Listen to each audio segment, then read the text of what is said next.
Bienvenidos al curso de Mecánica de Suelos y Geología de la Facultad de Ingeniería de la Universidad de Buenos Aires en el marco de la cuarentena por el coronavirus. Esta es la presentación de la asignatura Mecánica de Suelos y Geología, que está formada por el cuerpo docente que se ve aquí en pantalla. Yo soy Alejos Friso. El programa y calendario están en el campus de la universidad, también en esta página web, y ahí van a encontrar el programa de la asignatura, el calendario de clases, el calendario de evaluaciones, el material de clases y consultas, incluyendo todas las presentaciones que se van a dar en el curso ya desde la primera clase. Los horarios de clase son teórico-prácticas, siempre martes y viernes de 15 a 19 horas, o sea, son 8 horas de semana, 8 horas por semana de clase, y hay consultas típicamente en el laboratorio de suelos, pero ahora virtuales, lunes a viernes de 17:30 a 19:30. La modalidad de evaluación es 3 exámenes parciales y un coloquio integrador. Los 3 exámenes parciales, cada uno tiene una nota y es evaluado por un profesor diferente. Y la calificación final que va a la libreta es el promedio de los 3 exámenes parciales. En el coloquio integrador, que lo tomo yo personalmente, me permito cambiar en 2 puntos, para arriba o para abajo, este promedio. De manera que si ustedes sacan 6, 6, 6 en los 3 parciales, su nota máxima de la libreta es un 8. Un alumno eventualmente interesado en mejorar la nota que le tocaría con este criterio puede solicitar que se les tome un coloquio final extendido, que es un examen mucho más largo, pero es solamente para superar y salirse de la limitación de este promedio de parciales. El día del examen final y en cualquiera de los parciales hay una cantidad de cosas que ustedes esperemos que sepan.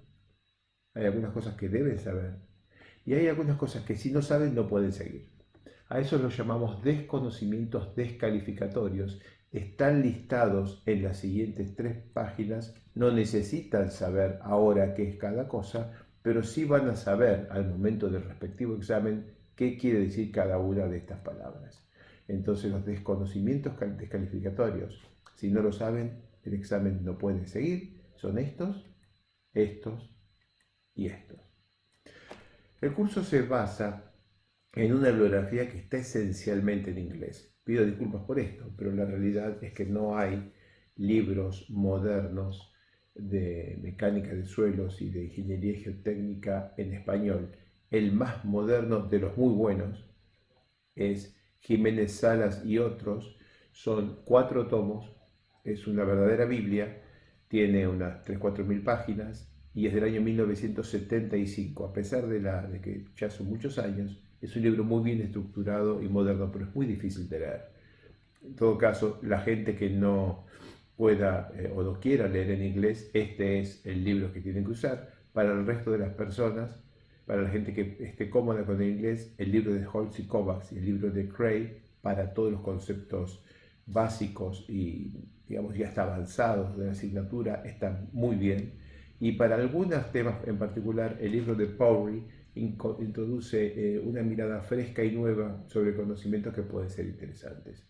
Además, es bueno que sepan que existe una bibliografía enorme digamos, disponible, complementaria.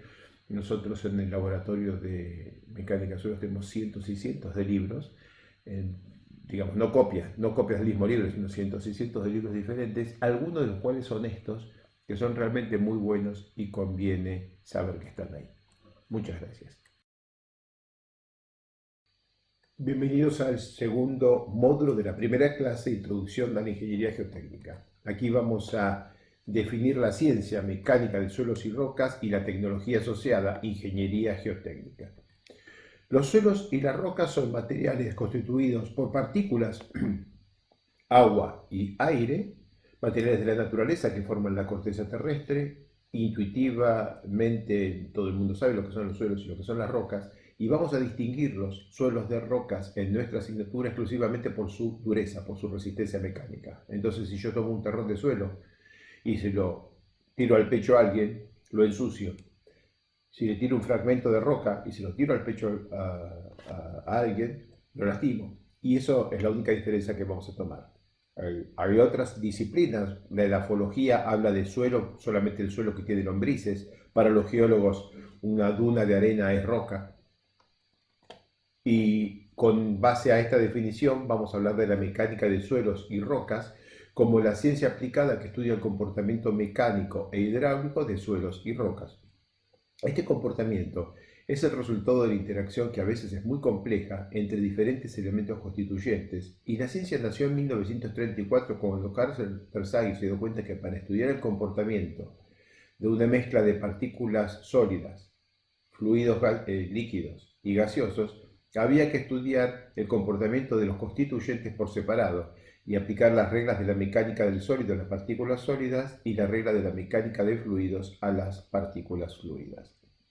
Tenemos solo una materia en la currícula de Ingeniería Civil, una sola materia obligatoria que trata la mecánica de suelos. Así que vamos a tener que hablar de todos los suelos y todas las rocas en esta asignatura que ustedes empiezan hoy. Los suelos pueden ser de grano grueso o de grano fino. Los suelos de grano grueso son las gravas, esencialmente las piedritas que ustedes toman para hacer sapito en un lago, esas son gravas. Las arenas y materiales más finos que no se pueden ver a simple vista las diferentes partículas, como los limos y las arcillas. Estos limos y arcillas se les podemos sacar una foto a una. Este es, por ejemplo, el material que está debajo de las zapatas de los dos edificios de la Facultad de Ingeniería de la Universidad de Buenos Aires. Y aquí tenemos estos suelos de grano fino que pareciera que uno, con esta foto de microscopio electrónico, acá está viendo una partícula. Noten que en las siguientes filminas vamos a ir aumentando la resolución para ver que esto que parecen partículas y vacíos, cuando aumentas la resolución mucho, ahora esta pareciera ser las partículas y este el vacío, y si seguimos haciéndolo, necesitamos llegar hasta una resolución muy grande. Aquí estamos hablando de 100 nanómetros comparada contra un micrómetro. Necesitamos hablar de una resolución muy grande para que puedan perfilarse aglomeraciones minerales que vamos a llamar partículas de una manera, digamos, un poco generalizada, porque no se puede hablar de una partícula aislada. Y en esta escala se pueden ver que tenemos partículas o grupos de minerales en una fracción tan fina que las fuerzas que interactúan entre unos y otros están controladas por fenómenos mucho más complejos que simplemente partículas en contacto. De eso vamos a hablar con detalle. Esta foto, si la estuviéramos tomando desde 10 metros de distancia, podría ser el corte de una pared en un macizo rocoso. O esto, yo si les muestro esta foto, esta podría ser otra cosa. No hay ninguna manera de ver la escala si uno no lo lee acá. Y la prueba es esta. Esto que están viendo, ahora sí, es un macizo rocoso. Y estamos viendo un fragmento de roca que cayó de una pared vertical. Para tener una idea de la escala, esta línea corresponde a una perforación que se hizo para poner explosivos y producir la atronadura. Esta otra línea también corresponde a una perforación, y estas perforaciones están típicamente espaciadas 80 centímetros aproximadamente. Entonces, aquí estamos hablando de un terrón de roca que tiene unos 3-4 metros de ancho, 2-3 metros de altura, o sea, es grande. Ahora, a este fragmento grande se cayó de la pared y cayó al piso. Y se cayó a través de planos claramente casi lisos que se ven acá y que son preexistentes, estaban en el macizo rocoso antes que se hiciera la excavación. Claramente la tronadura no puede producir planos perfectamente, formando un triángulo perfecto, eso no es lo que pasa. Lo que pasa es que todos los macizos rocosos tienen una serie de fracturas preexistentes y estas fracturas condicionan y controlan su comportamiento en una escala enorme, pero también estos contactos controlan el comportamiento de los suelos de grado fino y también los de suelos de grado grueso.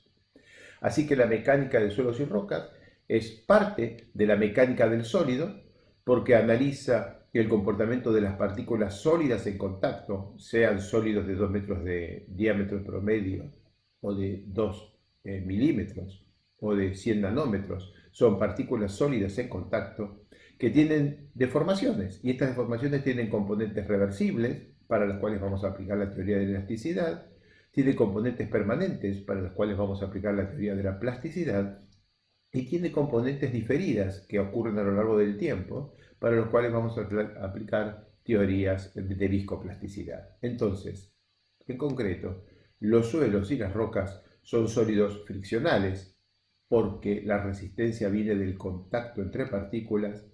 Elasto, visco, plástico, necesitamos estas teorías para estudiar su comportamiento. Vamos a hacer un ejemplito simple. Aquí tenemos una arcilla expansiva. Una arcilla expansiva es una arcilla, es un material. Arcilla, conocen lo que es la palabra porque es la que se usa para hacer jarras y para hacer vasijas, esa arcilla.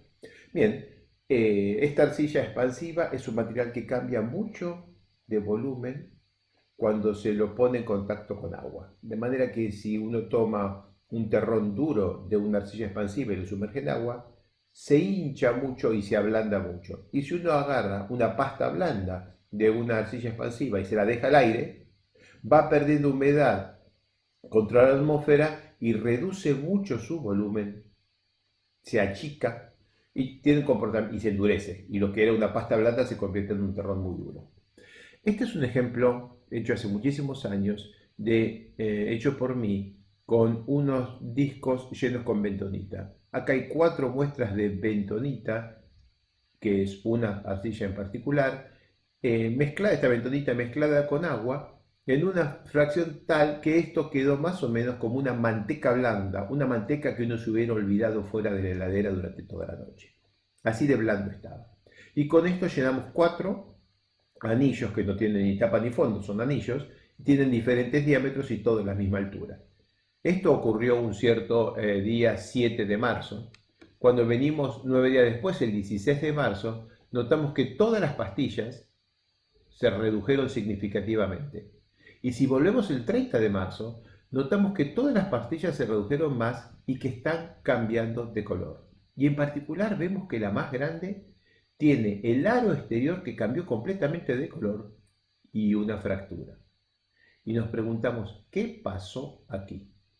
Bueno, vamos a recorrer un par de cositas. La primera, ¿cuánto es la deformación volumétrica de esta pastilla? O de cualquiera, en todas es muy parecida. La deformación volumétrica es la suma de las deformaciones lineales en las 3 direcciones. Ancho,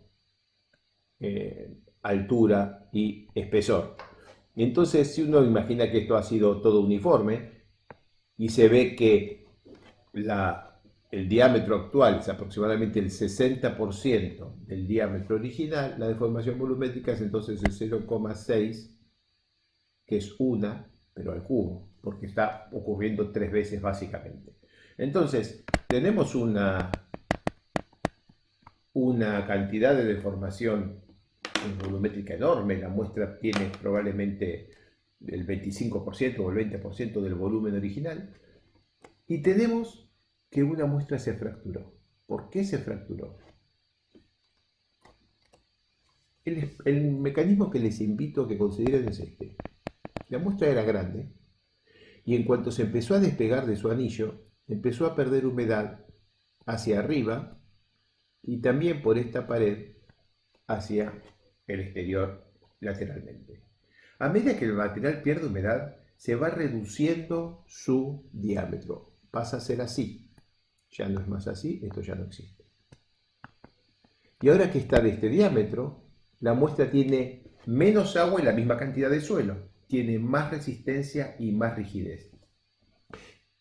El perímetro, que pierde humedad más rápido que el interior, porque pierde humedad para afuera, además de para arriba, pierde humedad, o sea, gana resistencia y rigidez antes que el interior. Y hay un punto en el cual este material, cuando cambia de color, es porque las partículas que lo conforman y que tenían agua hasta por aquí, el agua se fue metiendo para adentro como meniscos hasta que ya no la vemos desde afuera y ahí es donde cambia de color, se pone clarito, el material parece seco. En ese momento el material se contrajo todo lo que se va a contraer, ya no se va a mover más, pero ahora tenemos un anillo exterior que tiene una alta resistencia y rigidez. El estado de tensiones exterior sobre nuestra muestra es cero, porque la muestra está apoyada sobre la mesa y no tiene ninguna tensión exterior. Pero el material de adentro, el material del interior, todavía no llegó a esta condición y todavía quiere reducir su volumen. Así que ahora tenemos el material que está en el interior de la muestra, que todavía quiere reducir su volumen, y el anillo exterior que ya cambió de color, que no quiere achicarse más. Entonces, si hacemos ahora un corte por acá, vamos a encontrar que cuando este material quiere reducir su volumen, como no puede, se pone a tracción, sometiendo a compresión al anillo exterior. La suma de la compresión del anillo exterior más la tracción interior da cero, pero como este es el material compuesto por partículas, su resistencia a tracción es muy limitada o directamente inexistente, y entonces se produce una fractura. ¿Y por qué no se produce una fractura en las muestritas, en las pastillas más chicas? Porque para que se produzca la fractura que estamos describiendo, hace falta una cierta relación entre el tamaño de la pastilla, que incluye cuánta es la cantidad de milímetros que se quiere acortar luego de producido la desecación del exterior, y una relación entre el diámetro, el espesor, digamos, del anillo exterior y el espesor de la pastilla interior, que todavía cambia su volumen.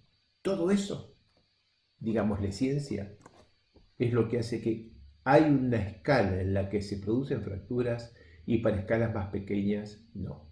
Ciencia.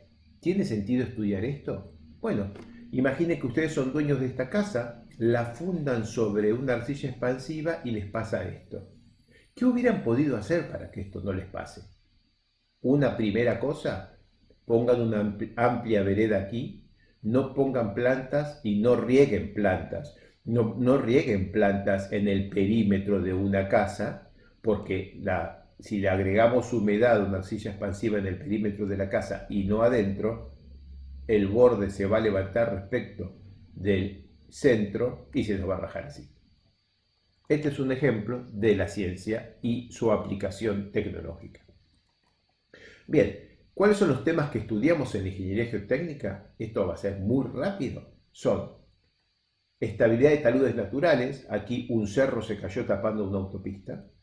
Asentamiento de construcciones, este es el Palacio de las Bellas Artes de la Ciudad de México, que cuando fue construido tenía 6 escalones para subir y ahora tiene 6 escalones para bajar. Este palacio se asentó metros en el último siglo. Esta es la Torre de Pisa, mundialmente conocida, y esta torre tiene forma de banana. Cuando se hizo la primera parte, se la hizo vertical, por supuesto, y se asentó y se inclinó. Cuando se hizo la segunda parte, también se la hizo vertical sobre algo que estaba inclinado. Se asentó y se inclinó. Y cuando se hizo la última, también se la hizo vertical sobre algo que estaba inclinado. Se siguió asentando e inclinando, de manera que esto tiene una forma de banana. Es muy interesante lo que se hizo para controlar el asentamiento de la Torre de Pisa, y lo vamos a ver más adelante. Están estos suelos, los suelos colapsables, que son típicos de la ciudad de Córdoba y los alrededores, que son suelos muy sueltos, rígidos, resistentes, pero que tienen una estructura en sus partículas en la cual algunas partículas grandes están con un arreglo muy suelto y soldaditas con sales solubles. Vamos a poner una partícula chica acá para soldarla. Y están soldaditas con sales solubles.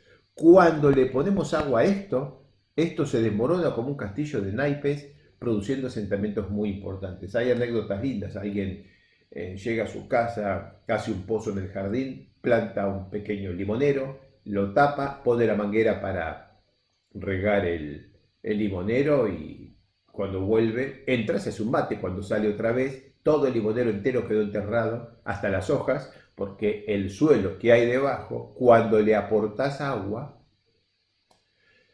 colapsa su estructura y se hunde. Fíjense que estas fracturas y las que teníamos hace un rato, voy hacia atrás, y estas son muy parecidas, pero los mecanismos son muy diferentes. En el caso que estoy viendo aquí, esto estaba quieto y esto subió. Mientras que en este caso, lo de afuera estaba quieto y esto se hundió. Aquí tenemos el caso de una fundación en suelos blandos. Esto ocurrió antes del nacimiento de la mecánica de suelos. Y vemos un silo que fue construido en 1913 y fue construido de hormigón y estaba muy bien y no tenía ningún signo de tener de estar en peligro, porque fue construido lentamente a la velocidad que uno puede hacer una obra de hormigón. El agua que está en el suelo debajo de esta estructura levantó presión cuando fue comprimida por esta estructura, pero tuvo tiempo a escapar hacia los costados. Pero luego que estaba construido, probablemente llegó un barco, imaginemos que llegó con soja, y llenó esto en una operación que solamente habrá tardado un día o dos, llenó esto con grano. Esa carga, que es tan grande como el peso propio de la estructura, fue aplicada de una manera muy veloz. La misma agua que está entre las partículas del suelo volvió a levantar presión. Volvió a levantar presión, pero no tuvo tiempo de salir. Entonces, como no tuvo tiempo de salir, el suelo no tuvo tiempo de acomodar sus partículas y las partículas entre sí no tuvieron tiempo de ponerse en una posición y desarrollar fuerzas de contacto que soportaran la carga adicional producida por el grano. ¿La consecuencia? Toda esta masa de tierra escapó de abajo del edificio hacia un costado y el edificio se cayó. Esta construcción que estaba acá arriba, evidentemente hierro y madera, está todo acá en el piso amontonada y desapareció de aquí arriba. Vamos a estudiar con detalle por qué pasó esto. Aquí tenemos un caso interesante, el de los túneles. Este es el primer túnel hecho con hormigón proyectado en el subterráneo de la ciudad de Buenos Aires. Y tenemos un caso interesante porque este es el que muestra con más claridad que el terreno es también parte de la estructura. El terreno, el suelo, no es solamente el lugar donde apoyamos un edificio o donde excavamos y colocamos un muro para hacer un camino. Puede también ser también la estructura. Este túnel, que tiene 6 metros de ancho y que corre a 15 metros de profundidad, tiene solo 10 centímetros de hormigón que lo separan el aire del suelo que hay arriba. Solo 10 centímetros. Y solo 10 centímetros son capaces de tomar 8 metros de tierra, solamente por la forma, y por el hecho de que la estructura principal aquí es el suelo, que es capaz de desviar sus tensiones y de sostenerse a sí mismo con el pequeñísimo apoyo, el pequeñísimo aporte, el pequeñísimo confinamiento que le da los 10 centímetros de esta estructura de hormigón. Otro problema de la ingeniería geotécnica son las presas de materiales sueltos. Esta es la presa de Caracoles en San Juan, o los rajos mineros. Esta es una enorme excavación para producción de oro en Catamarca, bajo la lumbrera. Eso que se ve chiquitito aquí es una perforadora que tiene un mástil de 20 metros de altura. Aquí se ve otra máquina, aquí se ve un enorme camión también. También las excavaciones a cielo abierto. Esta es una excavación de 36 metros de profundidad que está paradita acá y no se cayó toda la tierra hacia el interior de la excavación porque cada uno de estos puntos que están acá es un anclaje. Acá se los ve de costado.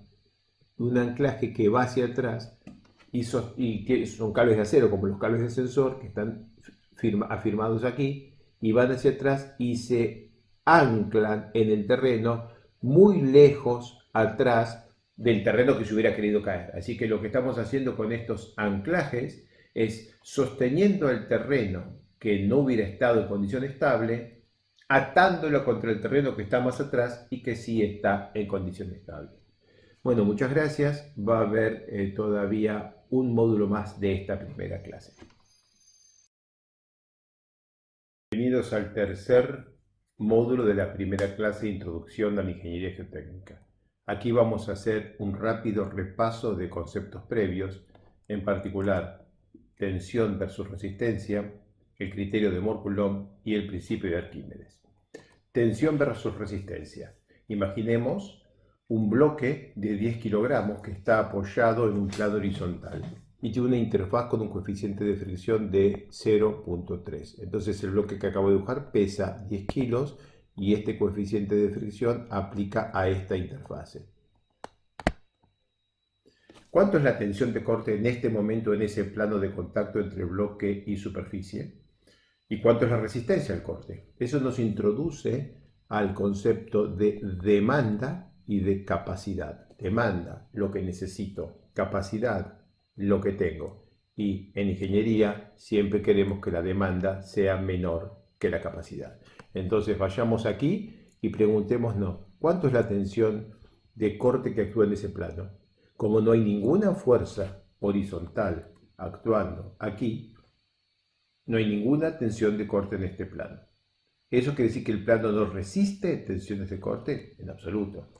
Que no haya tensiones de corte no significa que el plano no tenga una cierta capacidad, una resistencia. ¿Cuánto es la resistencia? La resistencia al corte es igual al peso, que es 10 kilos, por el coeficiente de fricción, que es 0,3, o sea, la fuerza horizontal máxima que resiste este contacto es 0,3 por 10, 3 kilos, como una fuerza, y dividido por el área del contacto como una tensión de corte máxima promedio o como una resistencia al corte. Repitamos el ejercicio, pero ahora vamos a inclinar el plano 15 grados. No pude inclinarlo porque no funcionó el lápiz, pero ahora sí. Ahí tengo el plano inclinado 15 grados y tengo puesto nuestro bloque, que sigue pesando los mismos 10 kilos. Y el bloque tiene el mismo coeficiente 0.3 de fricción en el contacto. Ahora, ¿cuánto es la tensión de corte? Bueno, el plano está inclinado. Sobre este contacto claramente actúa una tensión de corte. La tensión de corte que actúa es igual a el peso proyectado en esta dirección. Si esto es 15 grados, es esta fuerza en esta dirección, T, es igual a W por el seno de beta 15 grados, o sea, T es W por 10 por seno de 15 grados. Esa es la tensión que actúa. Pero ¿cuánto es la resistencia que tenemos en ese plano en este momento? En este momento, lo que tenemos como resistencia, si dibujamos el plano, es la fuerza normal. Tiene una componente, esta, que es igual a W por el coseno de beta. O sea que la fuerza normal que tengo aquí, N, es W coseno de beta. Y esa fuerza normal la multiplico por el coeficiente de fricción, entonces tengo que la capacidad aquí, la resistencia, es igual a W coseno de beta por mu. Recordemos cuánto me había dado la tensión, la carga. T era W seno de beta. De manera que yo puedo definir un coeficiente de seguridad. Coeficiente de seguridad es una manera de estimar si estamos en una condición segura o no. Lo que nos interesa en principio es que la capacidad sea mayor que la demanda, donde capacidad en este caso es la resistencia al corte del plano inclinado y demanda es la fuerza de corte del plano inclinado, en términos de cargas, o si divido por el área de contacto, en términos de tensiones, esto vendría a ser una resistencia al corte como tensión, hay que dividir todo por la letra A, área, y esto sería una tensión de corte, que sería esta carga, dividido por A, área de este contacto. ¿Y qué es el coeficiente de seguridad o el factor de seguridad? Se define como factor de seguridad, factor of safety o simplemente factor de seguridad, al cociente entre la capacidad y la demanda. En nuestro caso, tenemos que la resistencia es igual a el peso por el coseno del ángulo por el coeficiente de fricción. Que la fuerza desestabilizante es el peso por el seno del ángulo. Y en estas condiciones el factor de seguridad es igual a resistencia sobre acción igual a W coseno de beta por mu sobre W seno de beta, o sea, factor de seguridad igual a mu sobre tangente de beta. Cuando la inclinación beta del plano que tengo aquí es tal que mu sobre tangente de beta da igual a 1, quiere decir que el ángulo al que está inclinado el plano es aquel cuya tangente es mu. Si yo inclino el plano suficiente como para que el bloque deslice, es porque este plano lo he inclinado un ángulo cuya tangente es mu. Al ángulo este de inclinación lo vamos a llamar ángulo de fricción. Es aquel ángulo tal que la tangente de ese ángulo sea el coeficiente de fricción del contacto. Entonces, vamos a definir, a partir del coeficiente de fricción de la fuerza T y de la fuerza normal N, que es la de corte, N es la normal, vamos a dividir todo por el área del contacto y vamos a tener tau, T sobre A, sigma N sobre A, y en vez de usar mu, vamos a usar al ángulo de fricción tangente de phi, es lo mismo. Acá dividimos por el área y a mu lo hemos cambiado por tangente de phi. ¿Para qué hacemos esto? Porque estos son dos bloques, podría ser típicamente en la clase es el borrador apoyado sobre la mesa, pero ahora si lo imaginamos como un plano de potencial deslizamiento dentro de la masa de suelo, entonces lo que tengo es que esta cosa que pretende ser un plano va a separar a las partículas que se mueven de las que se quedan quietas, y al ángulo de fricción, ahora lo voy a llamar ángulo de fricción interna. ¿Interna a qué? Interna a las partículas, nada más. Y queda acá escrito. Entonces yo voy a aplicar una fuerza sigma, una fuerza N sobre el área es una tensión sigma, voy a aplicar una fuerza T que sobre el área es una tensión tau. Cuando se mueve, el cociente entre tau y sigma me da la tangente del ángulo de fricción interna que se ve acá. Ahora, este es el criterio de falla para este conjunto de partículas. Cuando la tensión de corte alcanza la resistencia al corte, que es igual a sigma por tangente de phi, se produce un desplazamiento. Pero esta resistencia al corte y tensión normal hay que medirlas en el plano de desplazamiento. En ingeniería moderna uno no puede estar calculando y pensando y dibujando dónde van a estar todos los planos de deslizamiento. Hay que convertir esto en un criterio de falla que pueda funcionar en términos de mecánica de continuo, o sea, en términos de tensiones principales. Y eso hacemos acá. Entonces, nuestro criterio es que tenemos sigma n, entonces la resistencia al corte es igual a sigma n por la tangente de phi. Y ese punto sabemos que corresponde a un estado de tensiones que lo podemos caracterizar por este círculo de Mohr, que tiene sigma 3 y sigma 1. Como todo esto es homotético, o sea, no depende del valor absoluto de sigma 1, sigma 3 y sigma n, sino exclusivamente de una relación entre ellos, una relación de proporcionalidad, vamos a simplificar nuestra propia vida y vamos a llamar 1 al centro de este círculo. Si lo hacemos, sigma 1 es 1 más seno de phi, porque si el centro este es 1, este radio es el seno de phi. Entonces sigma 1 es 1 más seno de phi, sigma 3 es 1 menos seno de phi, porque hemos llamado 1 a esto, así que puedo sacar el cociente. Quiere decir que siempre sigma 1 sobre sigma 3, cualquier círculo que dibuje y que sea tangente a esta línea va a tener sigma 1 sobre sigma 3 igual a 1 más seno de phi sobre 1 menos seno de phi. Aquí lo vamos a llamar n sub phi a lo largo de todo el curso, así que el que no vio esta filmina va a tener muchas dificultades con toda la asignatura. Existen algunos suelos que tienen una componente de resistencia que no es la fricción. No todos los suelos tienen como única componente de resistencia la fricción dada por la fuerza normal y el coeficiente de fricción acá.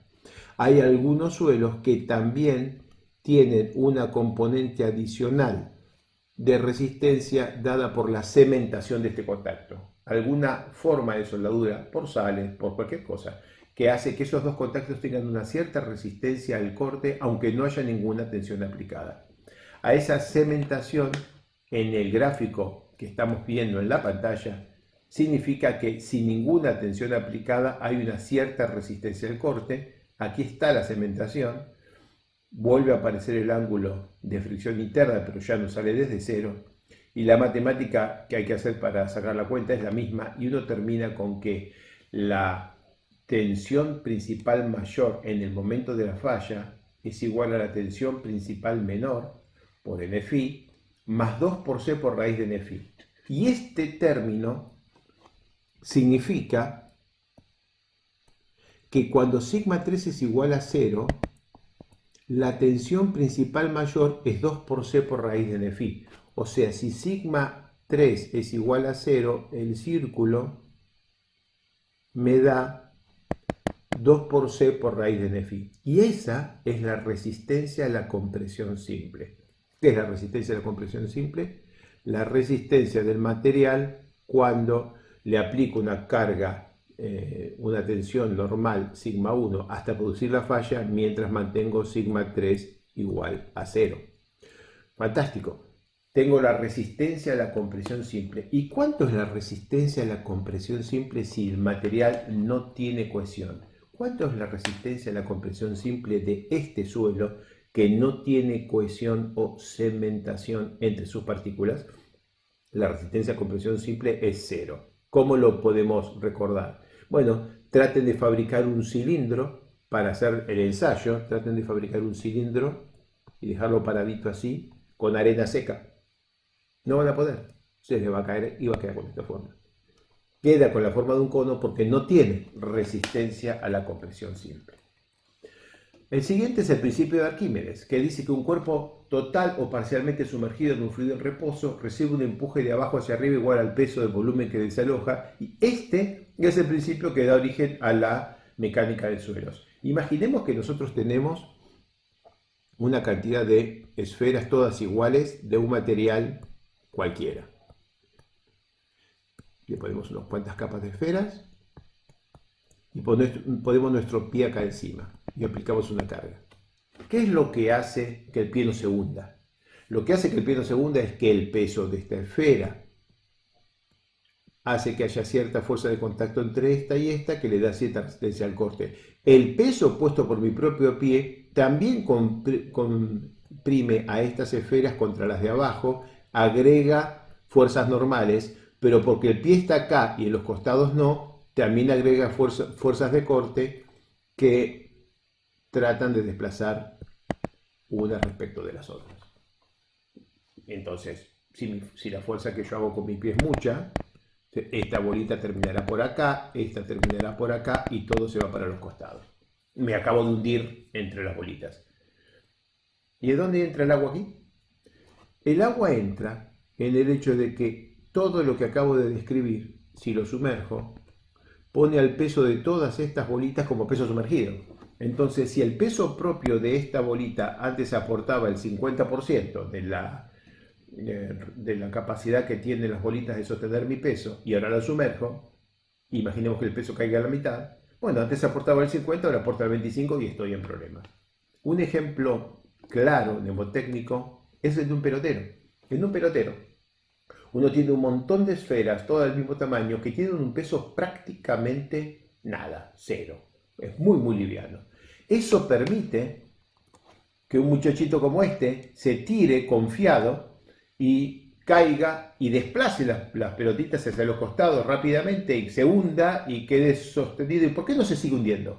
Y porque se hunde 6, 3, 5, depende del peso de él y de las pelotitas, se hunde hasta que hay suficientes pelotitas alrededor de él como para ejercer una tensión que mantiene las pelotitas de abajo suficientemente comprimidas para sostener este peso.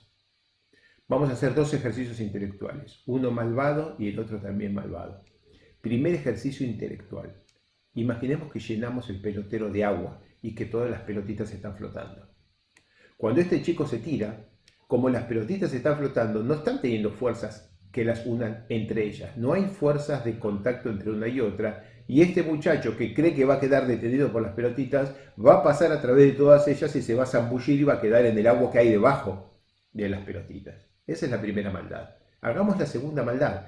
Reemplacemos todas estas pelotitas por bolas de billar, que son macizas y bien pesadas.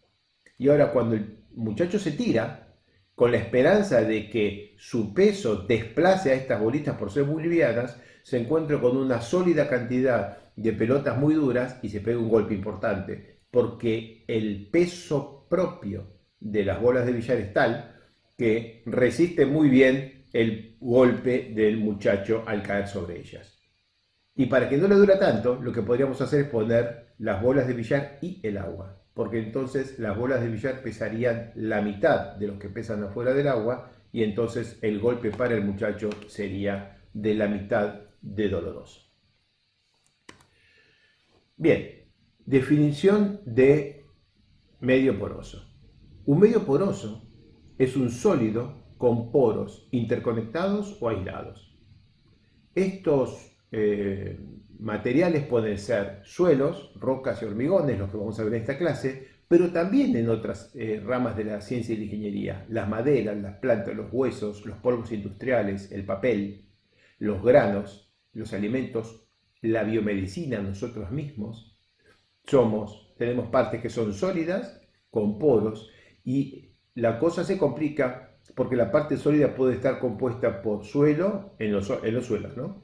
Puede estar compuesta por partículas sólidas, típicamente granitos de silicatos, y hielo, que es la fracción del fluido que está en fase sólida.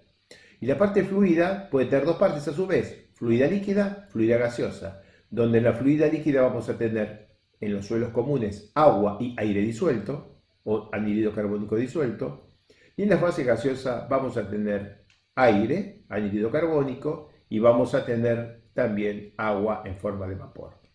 El hecho de que tengamos en un mismo espacio, en un mismo cubito elemental, las tres fases es lo que distingue a la mecánica de suelos del resto de la mecánica de continuo que estudiamos en ingeniería civil.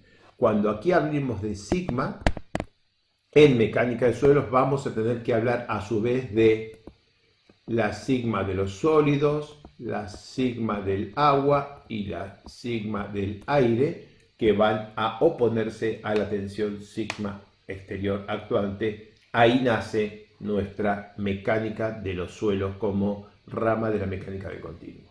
Muchas gracias, con esto termina la clase número 1.